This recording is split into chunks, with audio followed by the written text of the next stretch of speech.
Hello guys, Nifty in the gap up opening ആണ് almost 100-point gap up ആണ് indicate ചെയ്യുന്നത്. A lot of positives ഉണ്ട്.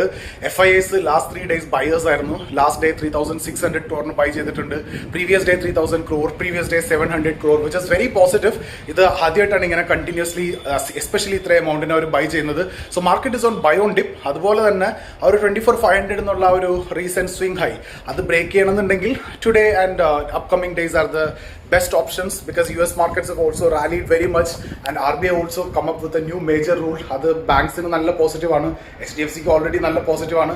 So പുതിയൊരു domestic development എന്താണെന്ന് വെച്ച് കഴിഞ്ഞാൽ RBI's new bulk depositing pricing framework. അതായത് ബാങ്ക്സിന് ഡിഫറെന്റ് ഇൻട്രസ്റ്റ് റേറ്റ് കൊടുക്കാൻ പറ്റും ലാർജ് ഡെപ്പോസിറ്റ്സിന് if there is a genuine difference in liquidity risk. അപ്പോൾ എന്ത് സംഭവിക്കുന്നത് വെച്ച് കഴിഞ്ഞാൽ ബാങ്ക്സിന് ഒരു ഗ്രേറ്റർ ഫ്ലെക്സിബിലിറ്റി കിട്ടും to manage their deposit. So large private sector banks like HDFC, ICICI അവർക്കൊക്കെ Axis and Kotak, they'll get the benefit, especially HDFC. അതുകൊണ്ട് തന്നെ ADR നോക്കിക്കഴിഞ്ഞാൽ HDFC ഓൾറെഡി 1.5% അപ്പാണ്, ICICIയുടെ 1.5% അപ്പാണ്. So banks are looking very strong.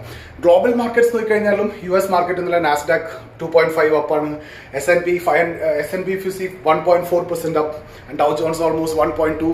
VIX, the uncertainty index have also fallen from 20 to 17. That is also good.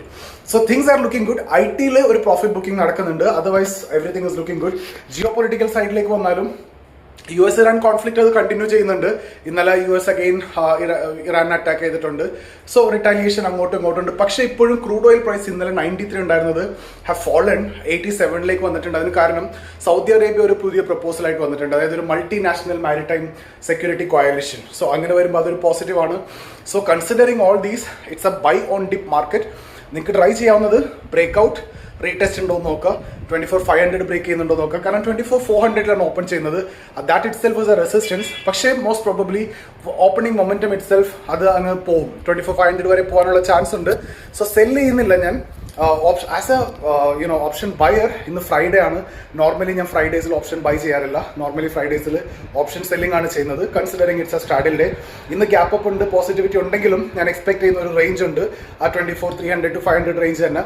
ചിലപ്പോൾ 500 പോയി സ്റ്റക്കായി നിൽക്കും. ബ്രേക്ക് ഔട്ട് ഉണ്ടെന്നുണ്ടെങ്കിൽ മാത്രമേ ഞാൻ ഓപ്ഷൻ ബൈ ചെയ്യും, അൺലൈക്ക് അതർ ഡേയ്സ്. അല്ലെങ്കിൽ സെല്ലിംഗ് തന്നെ ആയിരിക്കും. സോ ബ്രേക്ക് ഔട്ട് ഉണ്ടാവുക, അത് റീടെസ്റ്റ് ചെയ്യുക നിങ്ങളൊരു പോസിബിലിറ്റി ആണ്. അതുപോലെ തന്നെ ബൈ ഓൺ ഡിപ്സ്. നിങ്ങൾക്ക് 24400 വന്ന് ബൈ എനി ചാൻസ് നിങ്ങൾക്ക് ഒരു 300 ഒക്കെ കിട്ടുകയാണെന്നുണ്ടെങ്കിൽ നിങ്ങൾക്ക് അത് ബൈ ചെയ്യാം. കാരണം ഗ്ലോബൽ മൊമെന്റം ഭയങ്കര പോസിറ്റീവ് ആണ്. ക്രൂഡ് പ്രൈസ് കുറഞ്ഞു വരുന്നുണ്ട്. സോ FIAs ബൈ ചെയ്യുന്നുണ്ട്, ബാങ്ക്സ് പോസിറ്റീവ് ആണ്, everything is positive buy on dip.